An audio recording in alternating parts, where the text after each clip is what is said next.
Philadelphia, are you ready? They said, are you ready? This is Brotherly Love Wrestling Podcast, your first stop for everything professional wrestling. So sit back and enjoy wrestling talk at its finest with your hosts, Larry Hall and Joe Corrado.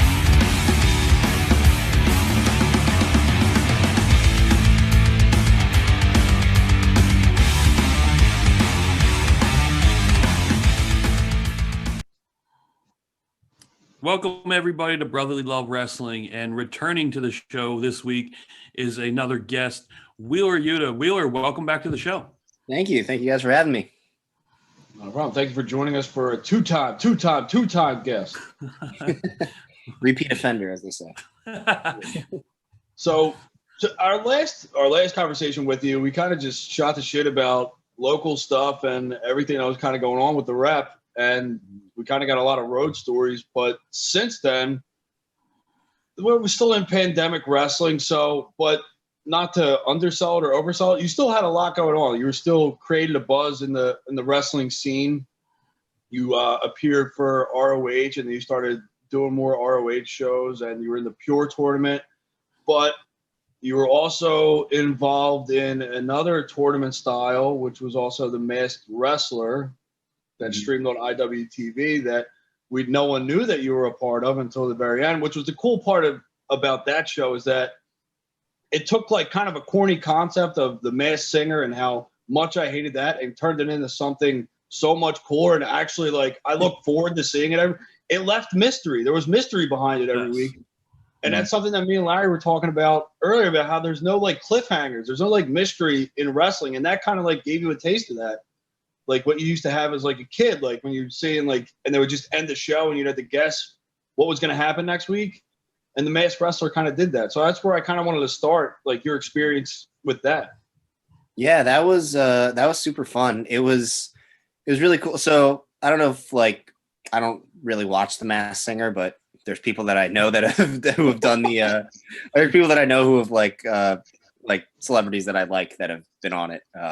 But apparently they like hide everyone kind of like the judges don't know who anyone is. Like that's all real. So like we tried, it wasn't quite as strict, but we were trying to do as much of like hiding it from like the three panelists that they had and like trying to hide it from some of the other people. So it was really cool to be able to kind of like, we even had that air of mystery. Like we knew who we were wrestling, but we even kind of had that air of mystery there as well.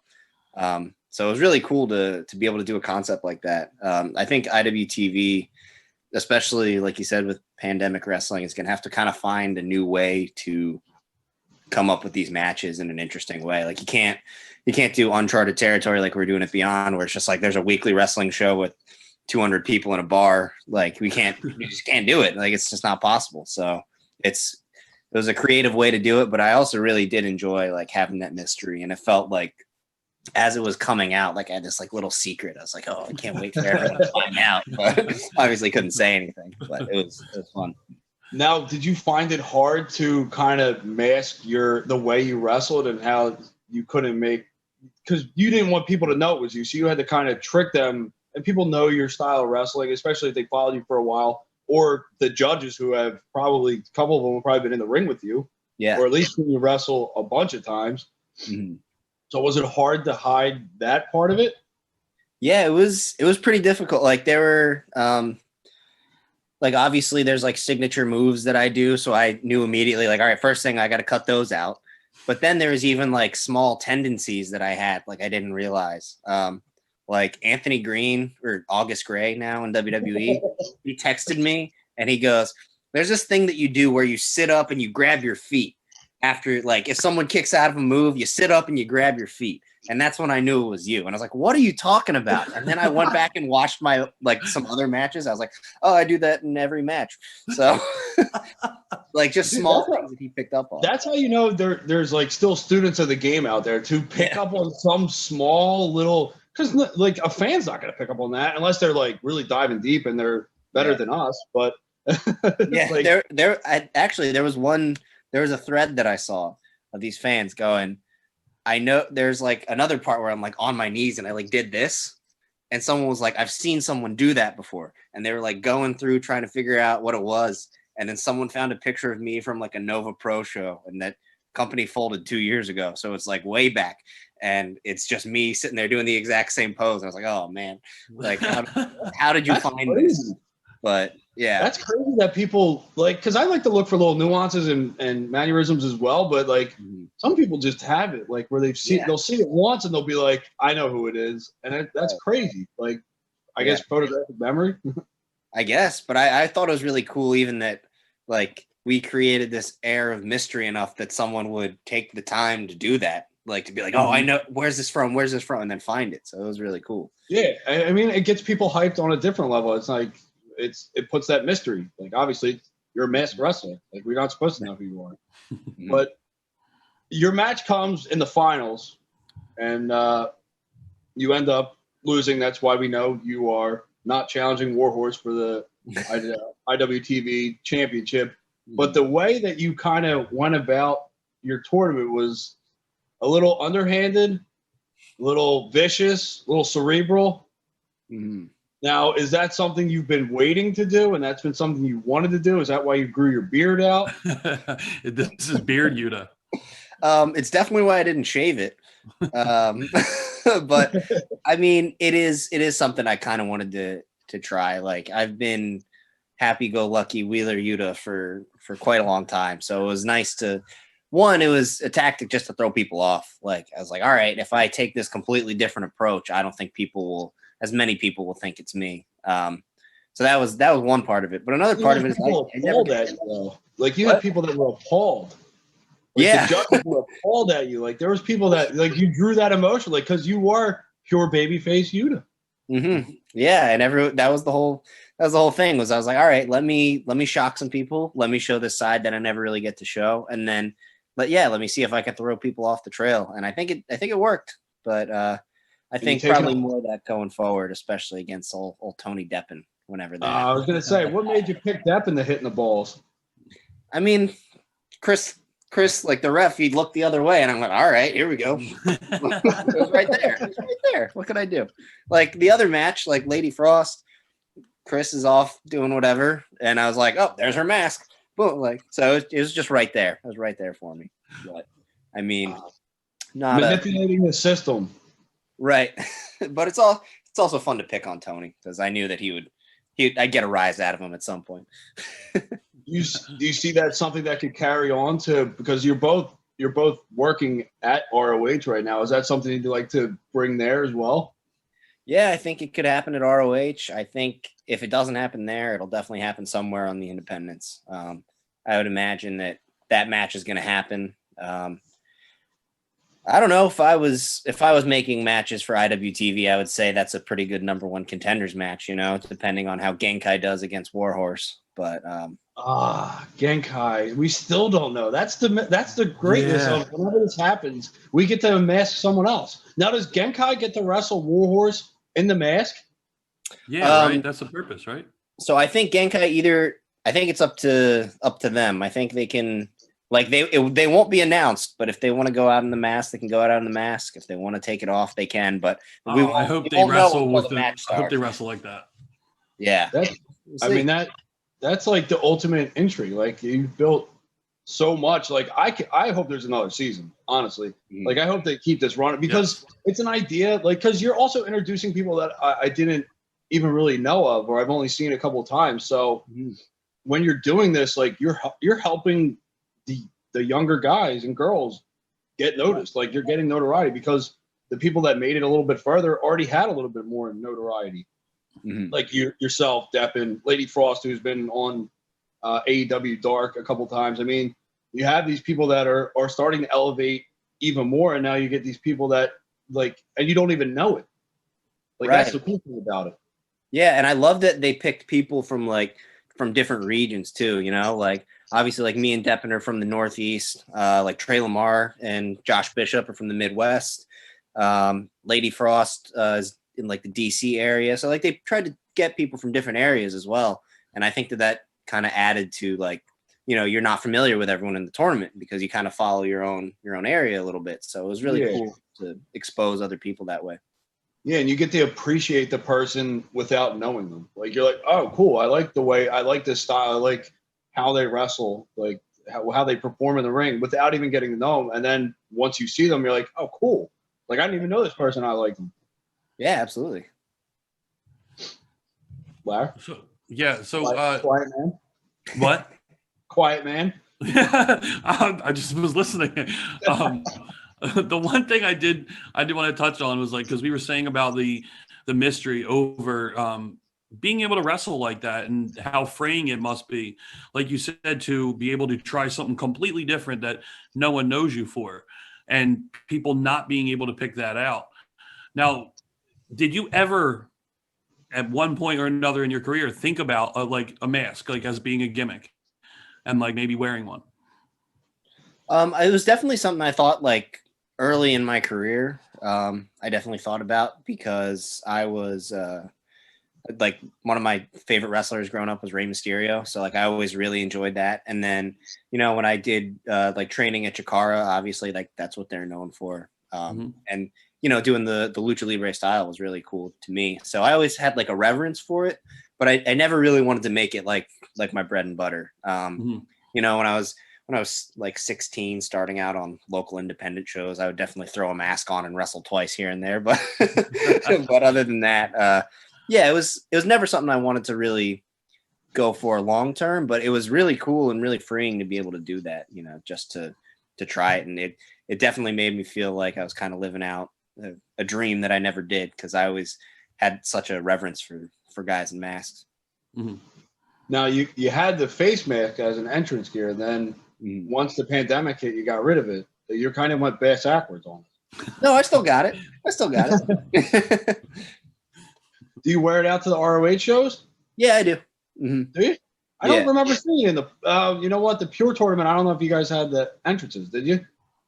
We did, but I usually take it off like right away now for the Pure stuff, especially. Like a lot of the guys kind of like try to strip down their like entrance attire. Like Dalton Castle didn't come out with any of the Peacock stuff, so I definitely wore it out there. But as soon as I got in the ring, it's off. And ready Maybe that's why I didn't pick up on it. I because the entrance is usually like part of your whole like gimmick or whatever you want to call it. Part of your whole persona is like your entrance. So kind of like the dialed down. Maybe that's why I didn't notice. Yeah, but probably. That is interesting. And that was the pure style of wrestling is kind of just all grit and just all wrestling, right? And kind of dial back completely on the gimmick. Yeah, it's been really cool, like just to do those, and like especially like ROH, we've done the like the pure rules matches. So not even just like, oh, we're doing like technical wrestling. It's like you have a limited amount of rope breaks. You only have 3. You're not allowed to punch to the face with a closed fist. If you do once, you get a warning. The second one's a disqualification.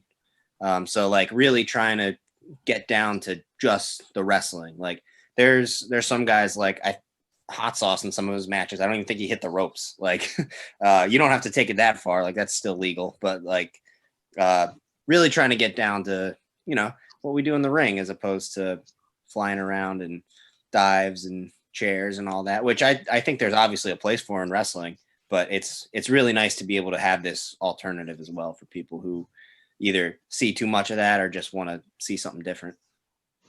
That's partially the reason that I started watching ROH again, is because they went back to how they were like the early 2000s, like kind of that whole like gritty, like bust them in the mouth, like technical wrestling, like when you saw Bryan Danielson and Nigel McGuinness and all them, like kind of like Gresham's kind of ushering in that old style, that technical aspect of wrestling. He's trying to be like he is at the forefront of it right now because he's the pure champion.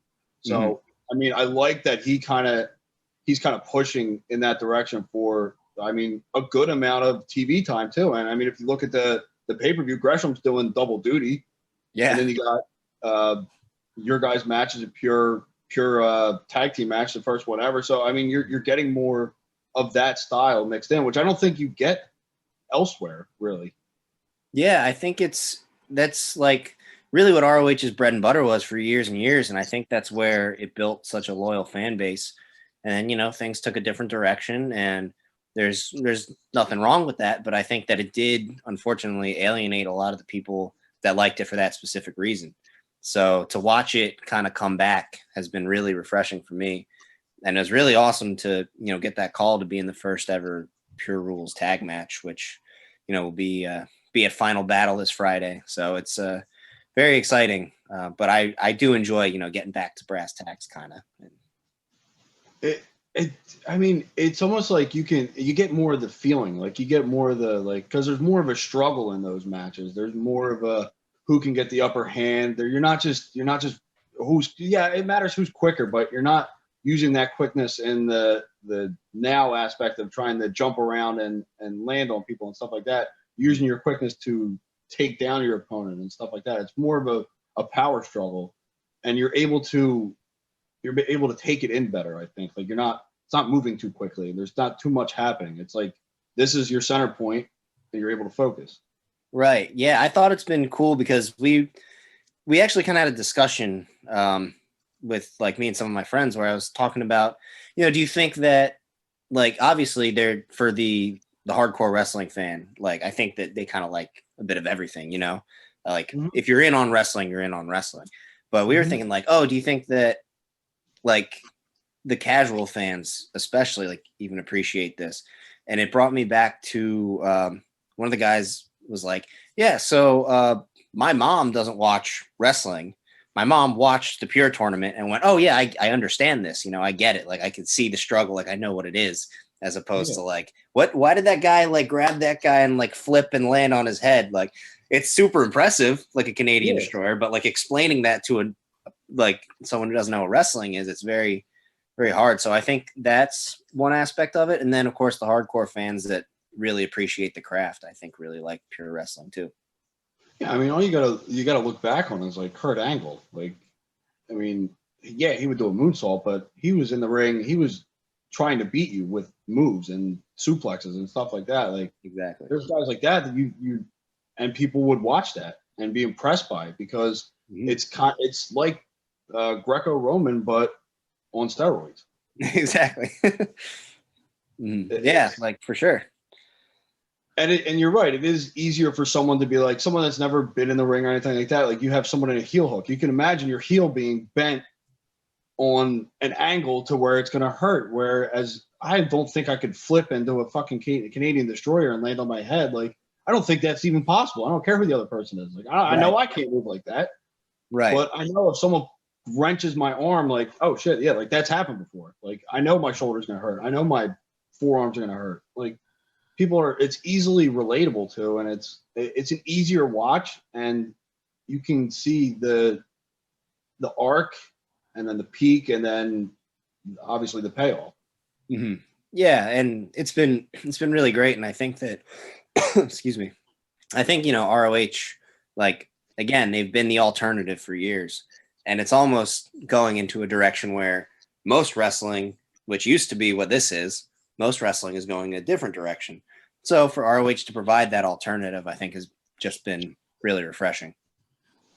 It's needed too, because, like, you see a Drew Gulak versus Daniel Bryan match, and that'll be the only time you get to see it, and you'll be like, damn, I wish they would do that again. But if you tune over to ROH right now, you can get that weekly. Like, you can get that style weekly, and you don't get that, like, on. And I was just saying this, I was like, I wish ROH was on, like, a more accessible network, like a TV channel, so I could actually tune in and remind myself and record it, because I'm not part of the technology era where I'm gonna, like, open up my tablet or go on my phone, and, like, I'd rather be on my TV. I'm still old school like that. So right. Yeah, that's the only thing, you know, with the syndication, it's all on at different times, different channels. So once you find it, it's not hard, but it's just hard to find it kind of initially, I think, for some people. Yeah. Well, and most people probably get it. I don't. No. Well, and you said about the alternative. The one thing that I kind of wish that AEW would have done is a couple more guys with a style like you guys, like a Gresham, and bring them in, because I don't think that show, out of all the styles of wrestling they do have, That's one thing they lack. And I think it shows, especially when you look at a show like ROH, like it's phenomenal. If they could add that, it's just another demo, since they love to talk about demos, that they could bring in to and lock people in, especially because WWE's not doing it very often. Yeah, I mean, definitely. I think that I enjoy watching AEW. I enjoy watching Dynamite, but I do think that there's room for guys like me in that promotion. Just providing something a little bit different. I mean, that's not to say that they don't already provide such a great show, but there's definitely room for something like that as well. And there's even like in WWE, guys are few and far between, but every once in a while you'll get that awesome, like you said, Daniel Bryan Drew Gulak match, or you'll even get like the Sami Zayn Daniel Bryan match, and it kind of harkens back to those days. So I think it's there's a place everywhere for pure wrestling, in my opinion. Absolutely. And it's like that. It's like you almost get to deflate and appreciate it more. Like you're just like, all right, well, my brain's so scattered. You're almost able to just be like, all right, I know what I'm in for now. I don't have to be like, oh, this is gonna happen. This is gonna happen. Like it's right. It's there. Like it's gonna be good when it's that style of match. Yeah, definitely.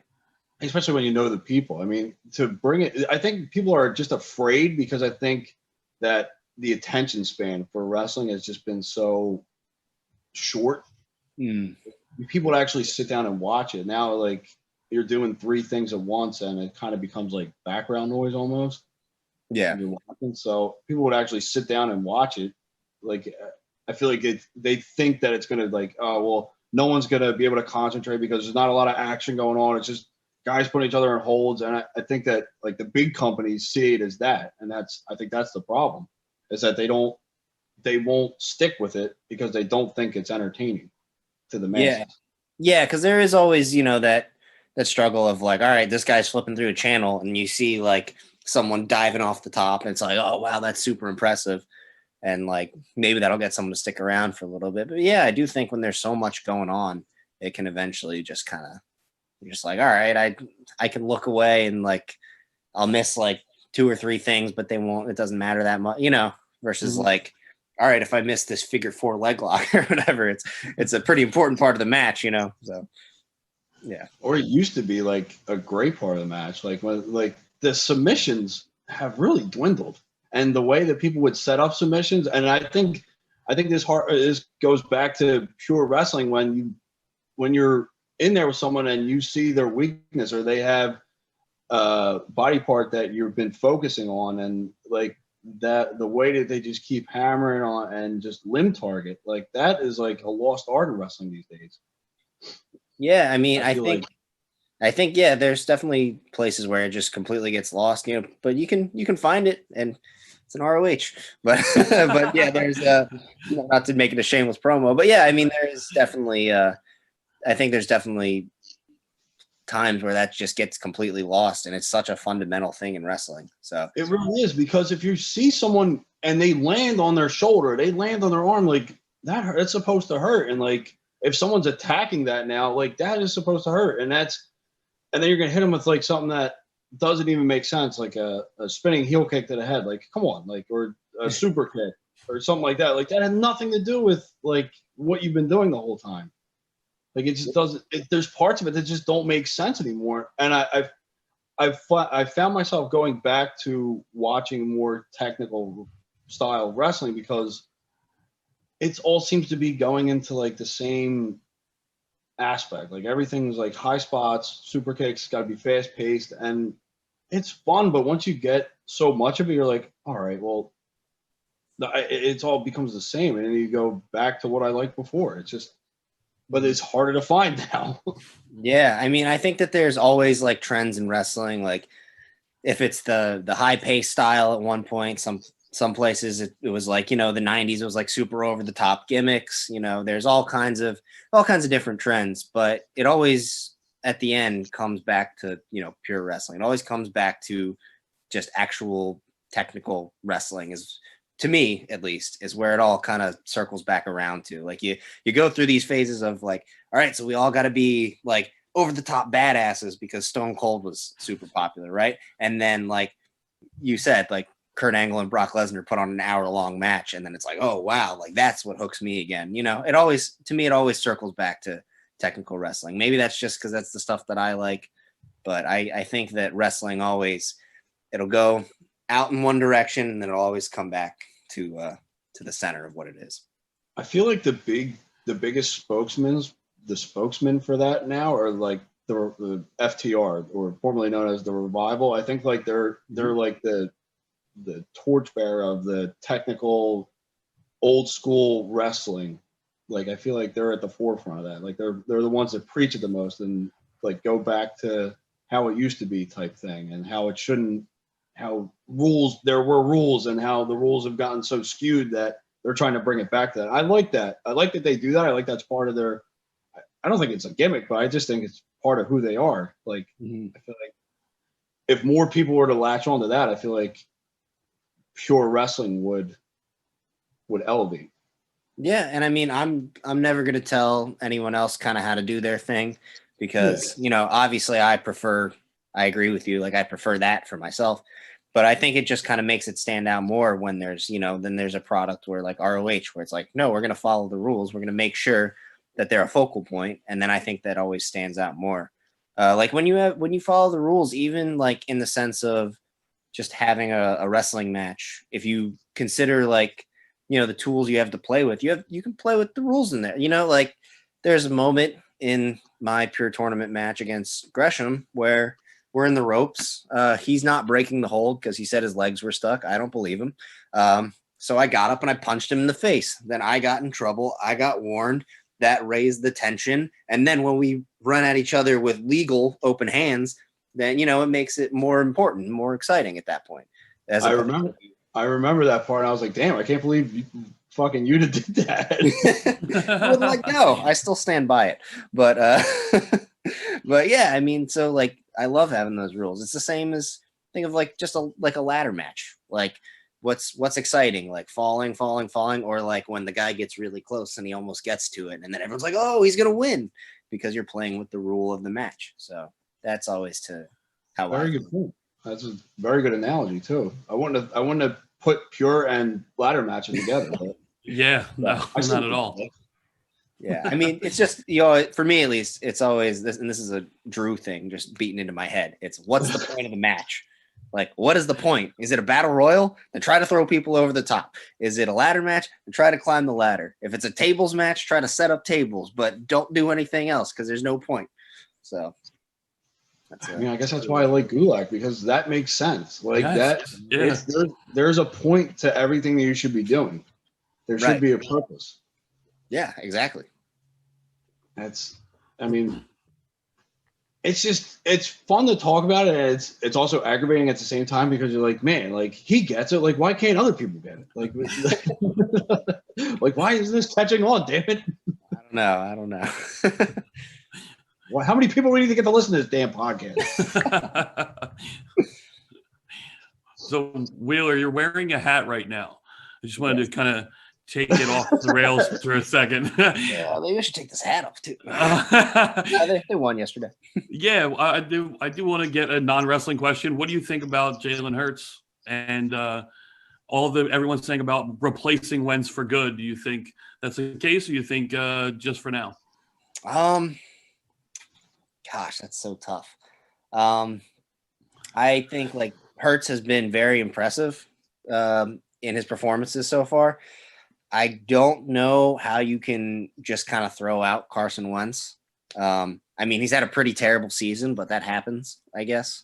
In my opinion, there are quarterbacks that have had terrible seasons and bounce back. And to me, it seems like a confidence thing. Like, it's not a skill thing, but I don't know. Cause like, I think I would bench him for the rest of the season. Like for sure. But I don't know, because I feel like he just needs like a good vacation, get out, forget about it, forget about everything that happened, refocus and come back.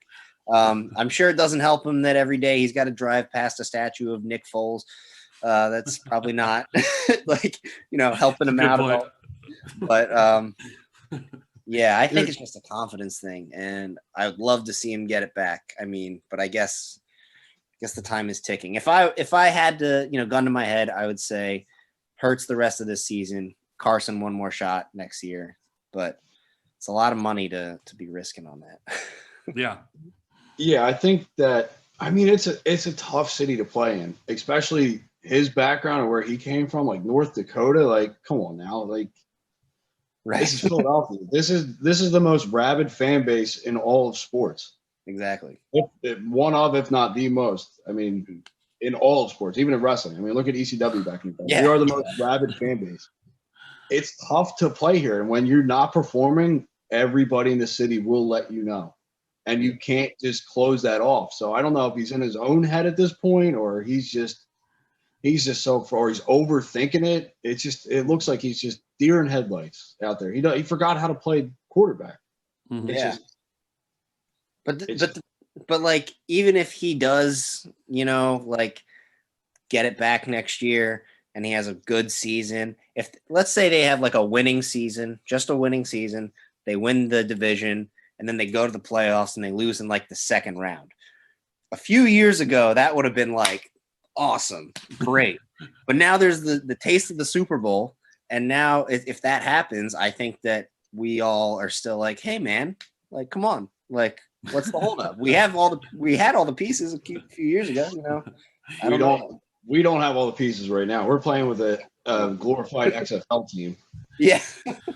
Like they're just depleted. If he could get some receivers around him, and if they can get some secondary, then I mean, they got the bulk of the pieces. They just need to. I mean, coach and the quarterback got to be on the same page always. Yeah.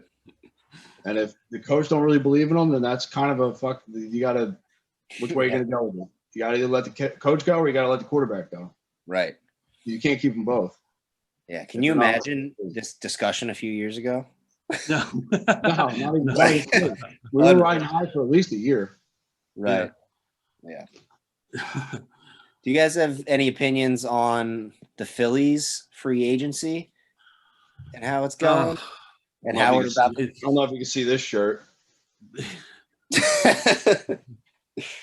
That's my pastime. I love baseball. I love Phillies baseball. It's killing me. I mean, it's just they made a couple good moves, but now the guy comes out and slips and says we lost our shortstop and our catcher. But the Mets signed the second best catchers. You're now like, how did you lose them? You were gonna lose them to the Mets, but now the Mets signed someone, so now you have a shot. Like, what happened? Like, how did you lose them? I don't know if they meant they lost them in free agency. So what we were talking about was we lost our catcher and our shortstop. I think it was the vice president came out today and it slipped. Yeah. And we shouldn't have lost them. Like, we don't know if we lost them to free agency or we lost them to another team. We don't know that yet. Mm-hmm. Yeah. I mean, like they straight up said that they didn't want to pay Real Muto, or they couldn't afford to pay Real Muto. Like, the owner said that when he was like, "Oh, we lost so much money." Like, $2 billion they lost this year, which was not accurate either. It was like 1.5. I mean, it's still a lot of money, but it's still way more money than I'll ever have. But it was like 75% of what he said. So like he was exaggerating, and I don't know. The guy's a multi-billionaire. It was a freaking pandemic year. What did they expect? The team was garbage. I mean, and now he's talking about chucking up one of his if not his best pitcher, because they're talking about not being able to re-sign Wheeler too. Oh yeah, they said that. Mm-hmm. Yeah, I mean, they have to. Yeah. What are they going to do? They're sitting on the biggest contract in baseball right now. Yeah. With Harper. Are they going to try to rebuild with that happening? Like, what do you do? They can't. They got to win now. Mm-hmm. Yeah, not only that, but they don't have a farm system either. Their farm team's garbage. I mean, they got rid of all their prospects, so they don't really have anybody. Like, they need a lot of work, but I don't know if they know how to fix it. It's upsetting. I don't know. Now we're all sad. We were talking about I know. wrestling, and now we're all bummed out. Maybe going to Philly sports wasn't the best redirect. Now that I think about it. No, it was a terrible direction. Do you know what Philly sports did this year? Jesus. All right, we'll spin it. We'll end it on a high note then, and we'll bring it back to wrestling. And you can tell us about anything you got coming up, or you can promote ROH Final Battle or anything that Friday night. Anything you got going on in the independents or anything you know of that might be happening in the future. Just something exciting. Excite us. All right. Yeah. So I think for me, the biggest thing coming up is definitely going to be Final Battle. So it's going to be myself and Fred Yehai against Rhett Titus and Hot Sauce Tracy Williams, one of my former trainers. Also lived in Philly for a little bit, even though he's a Brooklyn guy. But yeah, it's going to be boo. But yeah, so he is but it's going to be the first ever Pure Rules tag team match. So it's going to be it's on Final Battle, but the first hour of Final Battle is going to be free. So you can find that on Fight. You can find that on YouTube as well. You can find it through Honor Club, which is ROH's streaming service. It's got all the archives. But yeah, so that's going to be the biggest thing I got coming up. And then hopefully we'll have some more independent dates I can announce, but not until 2021. Damn pandemic. Is it at least looking hopeful for 2021? Could you see like light at the end of the tunnel? I do, because for me, my opinion of it is, people are getting vaccinated, herd immunity's starting. So once we're able to sort of have crowds again, which looks like it will happen sometime in 2021, I think let's say we get it by the summer, we're going to have the craziest summer of our lives, because it's going to be awesome. Crowds, like shows are going to be packed. People are going to just be itching to get out there, watch live wrestling. I think it's going to be some of the most fun shows you'll have. So that's what keeps me going independence for 2021, is thinking about like how awesome those shows are going to be. Like our first entrance with a full packed crowd again is going to be insane. I cannot wait. There's no excuse to have any lull by the fans in any of those shows. Like the energy should be just constant throughout the whole thing. Yeah, and I think it will be. I think so. because that's what I'm looking forward to. I'm looking forward to being at a show with a crowd and like that energy that you feel, because if someone's hype, it's infectious. Absolutely. Yeah. And I think it's going to be that more than ever in 2021. So I cannot wait for that. All right. See, we did it. We uplifted. Pumped it back up. Yeah. That's a good way to end the show. I like it. So Wheeler, thank you so much for coming on again and being a guest again. And we hopefully we can talk to you again in the near future. Awesome. Yeah, we got a third one. Third one. Number 3. It'll be 3 times. Yeah. We'll do it. All right. Thanks so much. Thank you guys.